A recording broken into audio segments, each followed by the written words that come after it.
እንዴት ናችሁ የቻናላችን ቤተሰቦች? ዛሬ ይዤላችሁ መጣሁት በ2019 ዩኒቨርሲቲ ለምትገቡ ዩኒቨርሲቲ ምርጫ ላይ ማድረግ የሚገባችሁ ነገሮችን ነው ዛሬ የሚነግራችሁ። የትኛው ዩኒቨርሲቲ እና ምን ዲፓርትመንት መግባት እንዳለባችሁ በጥንቃቄ ማሰብ አለባችሁ መጀመሪያ። ይህንን ለማድረግ ደግሞ እነዚህን ነገሮች አስቡባቸው ብዬ ነው በራሴ ማምነው። ምክንያቱም ብዙ ተማሪዎች የዩኒቨርሲቲ ምርጫ ሲሞላ የሚሸወድበት አንድ ነገር አለ። እሱንም ደግሞ ቀጥዬ የሚነግራችሁ ይሆናል። የመጀመሪያው ነገር መግባት የምትፈልጉትን ዲፓርትመንት መጀመሪያ መለየት አለባችሁ። ምክንያቱም ሌላ ነገር መተው ነው። ይሄ ከዲፓርትመንቱ ውጪ ሌላ የሚጨመር ነገር ስለሆነ መጀመሪያ መግባት የምትፈልጉትን ዲፓርትመንት መለየት ነው ስራችሁ የሚሆነው። ይህንን የሚለው ለምንድን ነው?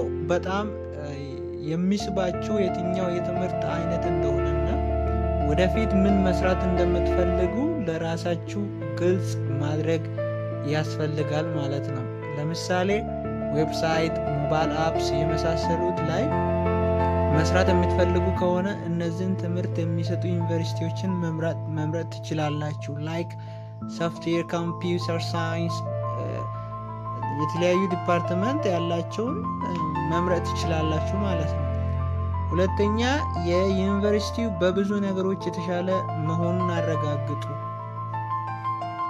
ለምሳሌ ኢትዮጵያ ውስጥ ወደ 40 ምናምን ዩኒቨርሲቲ ያለው እነዚህ ደረጃቸውን ወይም ምን አይነት እንደሆኑ የትኛው ዩኒቨርሲቲ ከየትኛው ይሻላል የሚለውን ነገር በጣም ማወቅና በጣም መገንዘብ ያስፈልጋቸዋል ማለት ነው።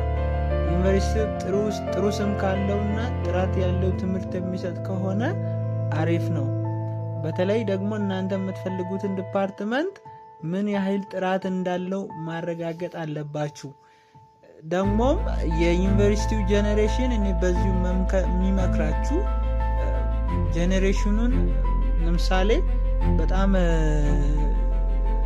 እንትን ካላችሁ ከቻላችሁ ፈረስት ጄኔሬሽን የሆኑትን ከቻላችሁ ማለት ነው።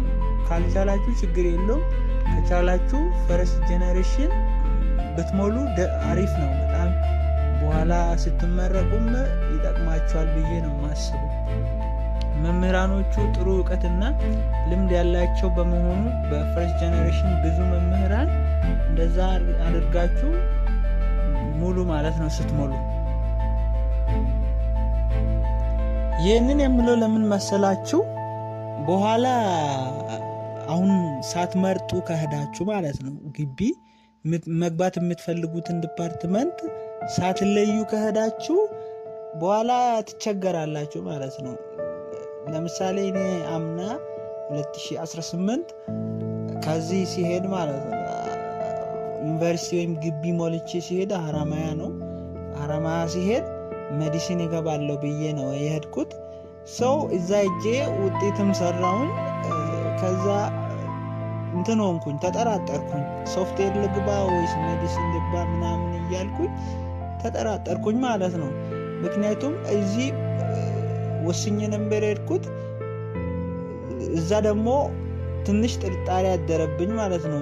እዚህም ያን ያክል ሜዲሲን ይገባለሁ ብያለሁ እንጂ ሶፍትዌርን ምናምን የመግባት እንትን ነበር ሀሳብ ነበረኝ። ከወዲሁ እናንተ አሁን ጊዜ አላችሁ።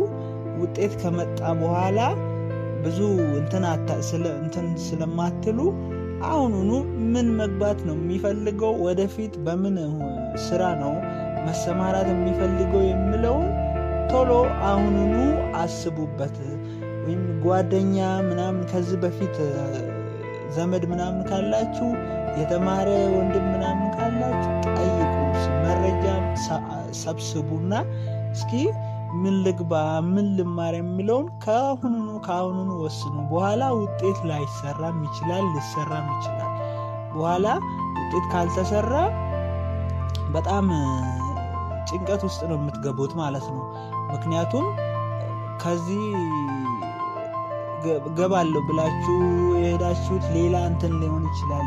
ለምሳሌ አንድ ተማሪ ሜዲሲን ይገባለሁ ብሎ ሄዶ ውጤት ካልተሰራ ምንም ማድረግ አይችልም። እስከ አንድ ብቻ ሳይሆን መምረጥ ያለባቸው አሁንም ለማለት እንትን ያልኩት እስከ 3 ምርጫ ብታደርጉ ይሻላል። ምክንያቱም እስከ 3 ካረጋችሁ አንደኛ አልደረሰኝም ችግር የለውም፣ ሁለተኛ አልደረሰኝም ችግር የለውም፣ ሶስተኛ እስከ 3 ይደርሳችኋል። ምክንያቱም ከዛ በላይ ከዛ በታችማ እንትን አይሆንም። ከአሁኑ መግባት የምትፈልጉትን ዲፓርትመንት በጣም ለዩ ነው የምለው። ሶስተኛውና ደግሞ እኔ እንደ ዋናው አድርጌ የሚቆጥረው ምንድነው መሰላችሁ? አቅማችሁን ማወቅ አለባችሁ ነው። አቅማችሁን እወቁ። ለምሳሌ እንደ አዲስ አበባ፣ ባህር ዳር፣ ጎንደር ያሉ ትላልቅ ዩኒቨርሲቲዎች ውስጥ ተፈላጊ የሆኑ ዲፓርትመንቶች ላይ ለመግባት በጣም ብዙ ፍክክር ነው ያለው። በእነዚህ ብቻ ሳይሆን ብዙ ዩኒቨርሲቲዎች ማለት ነው በዚህ ሰዓት ዩኒቨርሲቲ ከገባችሁ ኮምፒቲሽን የሌለበት ወይም ፍክክር የሌለበት ዩኒቨርሲቲ አለ ብዬ አላስብም። ስለዚህ በጣም እንደ አቅማችሁ ነው ዩኒቨርሲቲ ስትሞሉ መሙላት ያለባችሁ ማለት ነው። ደግሞ በጣም ነው መስራት ያለባችሁ ስትገቡ። ብዙ ጎበዝ ተማሪዎች ከነዚህ ለምሳሌ በጣም ኮምፒቲሽን ከሚበዙባቸው ዩኒቨርሲቲዎች ስለሚኖሩ እና አብረዋችሁ ስለሚወዳደሩ ውጤታችሁ ወይም ጂፒኤ ማለት ነው ከፍ ያለ መሆን አለበት። በጣም መስራት ይጠበቅባችኋል ማለት ነው። ስለዚህ የትምህርት ፍላጎታችሁን ብቻ ሳይሆን ውጤታችሁንም እና አቅማችሁንም እያያችሁ የሚመጥናችሁን ዩኒቨርሲቲ መምረጥ አለባችሁ። based on your ability ወይም ችሎታችሁ ላይ ነው በጣም ወሰነው። በዚህ ለምሳሌ ይሄንን ዩኒቨርሲቲ ከገባው ጥሩ ውጤት ይሰራለሁ ወይስ አልሰራም የሚለውን እሱንም ብታስቡበት አሪፍ ይመስለኛል። ለምሳሌ አዲስ አበባ ላይ ሶፍትዌር ለመግባት ጂፒኤ ከ3.97 ጀምሮ መስራት ሊጠበቅባችሁ ይችላል። እንደ ደብረ ብርሃን፣ ድሬዳዋ የመሳሰሉት ደግሞ ከ3.5 3.7 ጀምሮ ሰርታችሁ መግባት ትችላላችሁ። ይሄ ደግሞ በጣም ብዙ ጋፕ እንዳለ ነው በዚህ ጂፒኤ መሃል። ለምሳሌ ዩኒቨርሲቲ ውስጥ ግቢ ማለት ነው 0.1 ራሱ በጣም 0.point ምናምን በጣም ብዙ እንትን ነው ለውጥ ነው የሚያመጣው።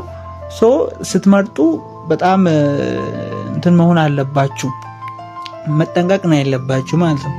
የብዙ ተማሪዎች የሚሸወዱበት ስለሆነ በትኩረት በደንብ አስቡበት ነው ማለት የሚፈልገው።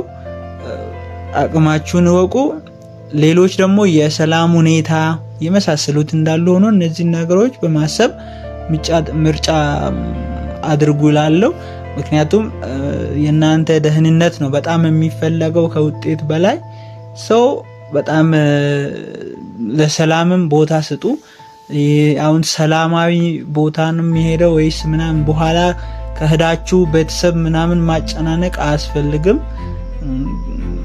ስለዚህ ግልጽ ያልሆነ ነገር ካለ ከዚህ በኋላ በሚለቅላችሁ ቪዲዮዎች ወይም ሰብስክራይብ በማድረግ ሼር በማድረግ ለጓደኞቻችሁ ይህንን መረጃ እንድትጠባበቁ አስተያየት ካላችሁ ኮሜንት ማድረግ ትችላላችሁ። ደህና ቆዩ።